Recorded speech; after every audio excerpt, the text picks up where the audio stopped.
Hello friends, ನಾನು ನಾರಾಯಣ್.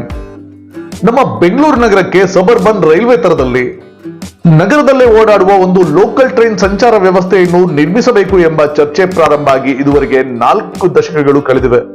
ಕಡೆಗೆ 2020 October ತಿಂಗಳ 21ನೇ ತಾರೀಕು ಬೆಂಗಳೂರು ನಗರಕ್ಕೆ 148 ಕಿಲೋಮೀಟರ್ ಉದ್ದದ 4 ಕಾರಿಡಾರ್ಗಳನ್ನು ಹೊಂದುವ ಸಬರ್ಬನ್ ರೈಲ್ವೆ ಪ್ರಾಜೆಕ್ಟ್ ನಿರ್ಮಾಣಕ್ಕೆ ಸ್ಯಾಂಕ್ಷನ್ ದೊರಕುತ್ತದೆ. ಮುಂದೆ 2022 ಜೂನ್ 20ರಂದು ನಮ್ಮ ಬೆಂಗಳೂರು ನಗರದ ಸಬರ್ಬನ್ ಯೋಜನೆಯ ಶಂಕುಸ್ಥಾಪನೆಯನ್ನು ನೆರವೇರಿಸಿದ ನಮ್ಮ ದೇಶದ ಪ್ರಧಾನಿ ಮೋದಿಜಿ ಅವರು ತಮ್ಮ ಭಾಷಣದಲ್ಲಿ बेंगलुरु के आसपास के क्षेत्रों को रेल से कनेक्ट करने के लिए 80 के दशक से ही चर्चा चल रही है. चर्चा में 40 साल. अब बताइए क्या हाल है.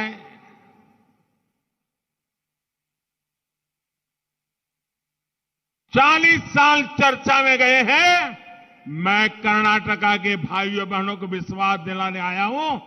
इन चीजों को साकार करने में मैं 40 महीने मेहनत करके आपके सपनों को पूरा करूंगा.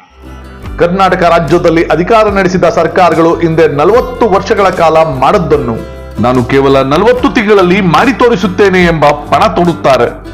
ಪ್ರಸ್ತುತ ಈ ದಿನಕ್ಕೆ ಈ ಯೋಜನೆ ಸ್ಯಾಂಕ್ಷನ್ಗೊಂಡು 62 ತಿಂಗಳು ಕಳೆದಿವೆ. ಆದರೆ 4 ಕಾರಿಡಾರ್ಗಳ ಪೈಕಿ ಒಂದೇ ಒಂದು ಕಾರಿಡಾರ್ನಲ್ಲಿಯೂ ಸಹಿತ ಒಂದೇ 1 ಕಿಲೋಮೀಟರ್ ಅಂತರಕ್ಕೂ ಸಹಿತ ರೈಲ್ಗಳ ಓಡಾಟ ಪ್ರಾರಂಭ ಆಗಲಿಲ್ಲ. ಬೆಂಗಳೂರು ಸಬರ್ಬನ್ ರೈಲ್ವೆ ಪ್ರಾಜೆಕ್ಟ್ನ ಕಾರಿಡಾರ್ 2 ಹಾಗೂ 4ರ ನಿರ್ಮಾಣದ ಗುತ್ತಿಗೆಯನ್ನು ಪಡೆದಿದ್ದ LNT ಕಂಪನಿಯು ಸಹಿತ ಕೆಲಸ ಮಾಡಲು ಭೂಮಿಯ ಅಲಭ್ಯತೆಯ ಕಾರಣದಿಂದ ಈ ಕೆಲಸದಿಂದ ಹಿಂದೆ ಸರಿದಿದೆ. ಈಗ ಈ ಕಾಮಗಾರಿಯಲ್ಲಿ ಕೇವಲ ಯಶವಂತಪುರ ರೈಲ್ವೆ ಸ್ಟೇಷನ್ನ ಹತ್ತಿರ ಸಬರ್ಬನ್ ರೈಲ್ವೆ ಯೋಜನೆಯ ಸ್ಟೇಷನ್ ನಿರ್ಮಾಣ ಕಾಮಗಾರಿ ಮಾತ್ರ ನಿಧಾನಗತಿಯಲ್ಲಿ ಪ್ರಗತಿಯಲ್ಲಿದೆ. ಬೆಂಗಳೂರು ಸಬರ್ಬನ್ ರೈಲ್ವೆ ಯೋಜನೆಯ ಕಾಮಗಾರಿಯನ್ನು ಮುನ್ನಡೆಸುವ ಜವಾಬ್ದಾರಿಯನ್ನು ಹೊತ್ತಿರುವ ಕೇರೈಡ್ ಸಂಸ್ಥೆ ಕೇಂದ್ರ ಹಾಗೂ ರಾಜ್ಯ ಸರ್ಕಾರಗಳ ಅಗ್ಗಜಗ್ಗಾಟದ ನಡುವೆ ನಿಧಾನವಾಗಿ ನರಳುತ್ತಾ ನಲುಗುತ್ತಾ ಮುಂದೆ ಸಾಗುತ್ತಾ ಕಾರ್ಯನಿರ್ವಹಿಸುತ್ತಿದೆ.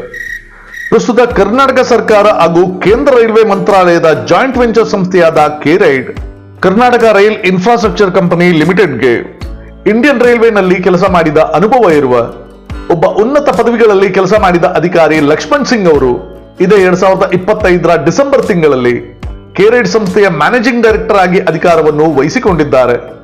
ಈ ಕಾರಣದಿಂದಾಗಿ ಮುಂದೆ ಬೆಂಗಳೂರು ಸಬರ್ಬನ್ ರೈಲ್ವೆ ಯೋಜನೆಯಲ್ಲಿ ವೇಗವಾಗಿ ಕೆಲಸ ಪುನರ್ ಪ್ರಾರಂಭ ಆಗಬಹುದು ಎಂಬ ಆಶಾಭಾವನೆ ಮೂಡಿದೆ. ಹಿಂದೆ ಈ ಯೋಜನೆ ಸ್ಯಾಂಕ್ಷನ್ ಆದಾಗ ಈ ಯೋಜನೆಯ ಕಾರಿಡಾರ್ 1 ಸಂಪಿಗೆ ಲೈನ್ ಅನ್ನು ಬೆಂಗಳೂರು ನಗರದ ಕ್ರಾಂತಿವೀರ ಸಂಗೊಳ್ಳಿ ರಾಯಣ್ಣ ರೈಲ್ವೆ ಸ್ಟೇಷನ್ ನಿಂದ ಯಲಹಂಕವರೆಗೆ ಹಾಗೂ ಮುಂದೆ ಅಲ್ಲಿಂದ ದೇವನಹಳ್ಳಿ ಅಂತಾರಾಷ್ಟ್ರೀಯ ವಿಮಾನ ನಿಲ್ದಾಣದವರೆಗೆ 41.4 ಕಿಲೋಮೀಟರ್ ಉದ್ದಕ್ಕೆ ನಿರ್ಮಿಸಬೇಕಾಗಿತ್ತು. ಹಾಗೂ ಈ ಲೈನ್ ನಿರ್ಮಾಣಕ್ಕೆ ಪ್ರಥಮ ಆದ್ಯತೆಯನ್ನು ಕೊಟ್ಟು 2023 ಅಕ್ಟೋಬರ್ ತಿಂಗಳ ಒಳಗೆ ಈ ಲೈನ್ ನಲ್ಲಿ ರೈಲ್ವೆ ಓಡಾಟ ಪ್ರಾರಂಭಿಸಬೇಕು ಎಂಬ ಗುರಿಯನ್ನು ಹೊಂದಲಾಗಿತ್ತು. ಆದರೆ ಪ್ರಸ್ತುತ ಪ್ರತಿದಿನ 70,000 ಕಾರ್ಗಳು 1.7 ಲಕ್ಷ ಪ್ರಯಾಣಿಕರನ್ನು ಕೆಂಪೇಗೌಡ ಇಂಟರ್ನ್ಯಾಷನಲ್ ಏರ್ಪೋರ್ಟ್ಗೆ ತಲುಪಿಸುವ ಈ ರಸ್ತೆಯಲ್ಲಿ ಬರುವ ಹೆಬ್ಬಾಳ, ಮೇಕ್ರಿ ಸರ್ಕಲ್, ಸ್ಯಾಂಕಿ ರಸ್ತೆಗಳಲ್ಲಿ ಪ್ರತಿದಿನ ಹೆಚ್ಚಿನ ವಾಹನ ದಟ್ಟಣೆಯಿಂದಾಗಿ ಈ ರಸ್ತೆಗಳಲ್ಲಿ ಓಡಾಟ ನರಕದಂತಿರುತ್ತದೆ. ಆದರೆ ಈ ತರದ ಅವ್ಯವಸ್ಥೆಯನ್ನು ತಪ್ಪಿಸುವ ಉದ್ದೇಶದಿಂದ ಪ್ರಾರಂಭ ಆದ ಬೆಂಗಳೂರಿನ ಸಬರ್ಬನ್ ರೈಲ್ವೆ ಯೋಜನೆಯ ಈ ಕಾರಿಡಾರ್ನಲ್ಲಿ ಈ ದಿನದವರೆಗೆ ಇನ್ನೂ ಕೆಲಸವೇ ಪ್ರಾರಂಭ ಆಗಿಲ್ಲ. ಇದು ವಾಸ್ತವ. ಇದುವರೆಗೆ ಕಾರಿಡಾರ್ 2 ಮಲ್ಲಿಗೆ ಲೈನ್ ನಲ್ಲಿ ಬೈಯಪ್ಪನಹಳ್ಳಿಯಿಂದ ಯಶವಂತಪುರ ಹಾಗೂ ಮುಂದೆ ಚಿಕ್ಕಬಾಣಾವರದವರೆಗೂ ತಲುಪುವ 25 ಕಿಲೋಮೀಟರ್ ಉದ್ದದ ರೈಲ್ವೆ ಲೈನ್ ಕಾಮಗಾರಿಯಲ್ಲಿ ಇದುವರೆಗೆ ಕೆಲಸ ಪೂರ್ಣವಾಗಿರುವುದು ಕೇವಲ 28% ಮಾತ್ರ.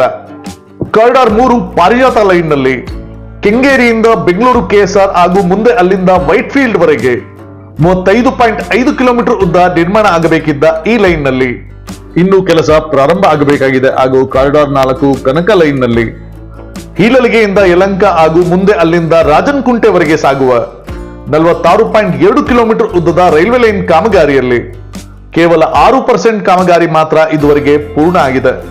ಇದು ನಮ್ಮ ಬೆಂಗಳೂರು ನಗರದ ಜನರು ಕಂಡ 4 ದಶಕಗಳ ಕನಸು. ನಮ್ಮ ಬೆಂಗಳೂರು ನಗರದ ಸಬರ್ಬನ್ ರೈಲ್ವೆ ಕಾಮಗಾರಿಯ ಸದ್ಯದ ಪರಿಸ್ಥಿತಿ. ನಮ್ಮ ಬೆಂಗಳೂರು ನಗರದ ನಮ್ಮ ಮೆಟ್ರೋ ನಮ್ಮ ದೇಶದ 2ನೇ ಅತಿ ದೊಡ್ಡ ಮೆಟ್ರೋ ನೆಟ್ವರ್ಕ್ ಆಗಿದೆ. ಪ್ರಸ್ತುತ ಬೆಂಗಳೂರಿನ ನಮ್ಮ ಮೆಟ್ರೋ 96 ಕಿಲೋಮೀಟರ್ ಉದ್ದದ ನೆಟ್ವರ್ಕ್ ಅನ್ನು ಹೊಂದಿದ್ದು 68 ಮೆಟ್ರೋ ಸ್ಟೇಷನ್ಗಳೊಂದಿಗೆ ಕಾರ್ಯನಿರ್ವಹಿಸುತ್ತಿದೆ. ಈಗಾಗಲೇ ನಮ್ಮ ಸರ್ಕಾರಗಳು ಈ ನಮ್ಮ ಮೆಟ್ರೋ ಯೋಜನೆಗೆ 70,000 ಕೋಟಿ ಹಣವನ್ನು ವೆಚ್ಚ ಮಾಡಿದ್ದು ಪ್ರಸ್ತುತ ನಮ್ಮ ಬೆಂಗಳೂರಿನ ನಮ್ಮ ಮೆಟ್ರೋ ನಮ್ಮ ದೇಶದ ಮೋಸ್ಟ್ ಎಕ್ಸ್ಪೆನ್ಸಿವ್ ಮೆಟ್ರೋ ಕಾಮಗಾರಿ ಎಂದು ಹೇಳಲಾಗುತ್ತಿದೆ. ಪ್ರತಿ ಕಿಲೋಮೀಟರ್ನ ನಮ್ಮ ಮೆಟ್ರೋ ಲೈನ್ಗಳ ನಿರ್ಮಾಣಕ್ಕೆ 500ರಿಂದ 800ಕ್ಕೂ ಹೆಚ್ಚು ಕೋಟಿ ಹಣ ವೆಚ್ಚವಾಗುತ್ತಿದೆ. ಇದನ್ನು ಹೋಲಿಕೆ ಮಾಡಿಕೊಂಡರೆ ಬೆಂಗಳೂರು ಸಬರ್ಬನ್ ರೈಲ್ವೆ ಲೈನ್ನ 1 ಕಿಲೋಮೀಟರ್ ಉದ್ದದ ರೈಲ್ವೆ ಲೈನ್ನ ನಿರ್ಮಾಣಕ್ಕೆ ಕೇವಲ 100ರಿಂದ 200 ಕೋಟಿ ಹಣ ವೆಚ್ಚವಾಗುತ್ತದೆ.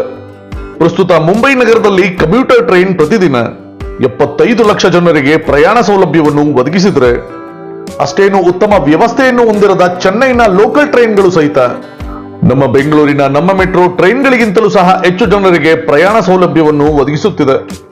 ಪ್ರಸ್ತುತ ನಮ್ಮ ಬೆಂಗಳೂರು ನಗರ ಪ್ರಪಂಚದ 5ನೇ ಅತಿ ಹೆಚ್ಚು ಟ್ರಾಫಿಕ್ ಕಂಜೆಷನ್ ಇರುವ ನಗರ ಎನಿಸಿದರೆ, ನಮ್ಮ ಬೆಂಗಳೂರು ನಗರದಲ್ಲಿ ಹೊಸ ವಾಹನಗಳ ರಿಜಿಸ್ಟ್ರೇಷನ್ 2006ರಿಂದ 2024ರವರೆಗೆ 333% ಏರಿಕೆಯಾಗಿದೆ. ಈ ಪ್ರಮಾಣದಲ್ಲಿ ವಾಹನಗಳು ಬೆಂಗಳೂರು ನಗರದಲ್ಲಿ ಹೆಚ್ಚಾಗುತ್ತಿದ್ರೆ, ಮುಂದೆ ನಮ್ಮ ಬೆಂಗಳೂರು ನಗರದಲ್ಲಿ ಇನ್ನೂ ಹೆಚ್ಚು ವಾಹನ ದಟ್ಟಣೆ ಹಾಗೂ ವಾಯು ಮಾಲಿನ್ಯದ ತರದ ತೊಂದರೆಗಳು ಹೆಚ್ಚಾಗುತ್ತವೆ.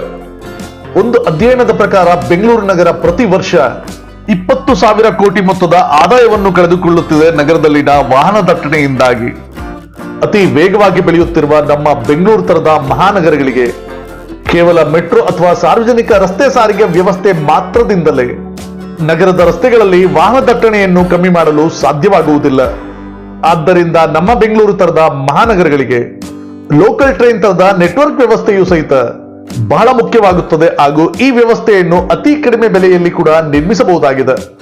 ಆದ್ದರಿಂದ ಇನ್ನು ಮುಂದಾದರೂ ನಮ್ಮ ಬೆಂಗಳೂರು ನಗರದಲ್ಲಿ ಆಯ್ಕೆಯಾಗಿರುವ ಸಂಸದರು ಕೇಂದ್ರದಲ್ಲಿ ರೈಲ್ವೆ ಇಲಾಖೆಯ ಜೊತೆಗೂ ಹಾಗೂ ರಾಜ್ಯ ಸರ್ಕಾರದ ಜೊತೆಗೂ ಸಮನ್ವಯ ಇರುವಂತೆ ನೋಡಿಕೊಂಡು ಪ್ರತಿ ತಿಂಗಳು ಅಥವಾ ಪ್ರತಿ ವಾರಕ್ಕೆ ಒಮ್ಮೆ ಕಾಮಗಾರಿಯ ಪ್ರಗತಿ ಪರಿಶೀಲನೆಯನ್ನು ಮಾಡಿ ಕೇಂದ್ರದ ರೈಲ್ವೆ ಇಲಾಖೆ ಹಾಗೂ ರಾಜ್ಯದ ಕೆ-ರೈಡ್ ಸಂಸ್ಥೆಯ ಜೊತೆಗೆ ನಿರಂತರ ಸಂಪರ್ಕವನ್ನು ಕಾಪಾಡಿಕೊಂಡು ಬೆಂಗಳೂರು ಸಬರ್ಬನ್ ರೈಲ್ವೆ ಕಾಮಗಾರಿ ಇನ್ನಾದರೂ ನಮ್ಮ ಬೆಂಗಳೂರು ನಗರದಲ್ಲಿ ವಾಹನ ದಟ್ಟಣೆಯ ತೊಂದರೆಯನ್ನು ಕಡಿಮೆ ಮಾಡುವ ತರದಲ್ಲಿ ವೇಗವಾಗಿ ಪ್ರಗತಿಯನ್ನು ಹೊಂದಿ ನಮ್ಮ ಬೆಂಗಳೂರು ನಗರವನ್ನು ಇನ್ನೂ ಹೆಚ್ಚು ಅಭಿವೃದ್ಧಿ ಹೊಂದುವ ತರದಲ್ಲಿ ಹಾಗೂ ಸ್ವಚ್ಛ ಪರಿಸರ ಸ್ನೇಹಿ ನಗರವಾಗಿ ನಮ್ಮ ಬೆಂಗಳೂರು ನಗರ ಮುಂದೆ ಬದಲಾವಣೆ ಹೊಂದುವ ತರದಲ್ಲಿ ನಮ್ಮ ನಗರವನ್ನು ನಿರ್ಮಿಸಬೇಕಾಗಿದೆ ಎಂದು ಅಭಿಪ್ರಾಯ ಪಡುತ್ತಾ ನಾನು ನಾರಾಯಣ್.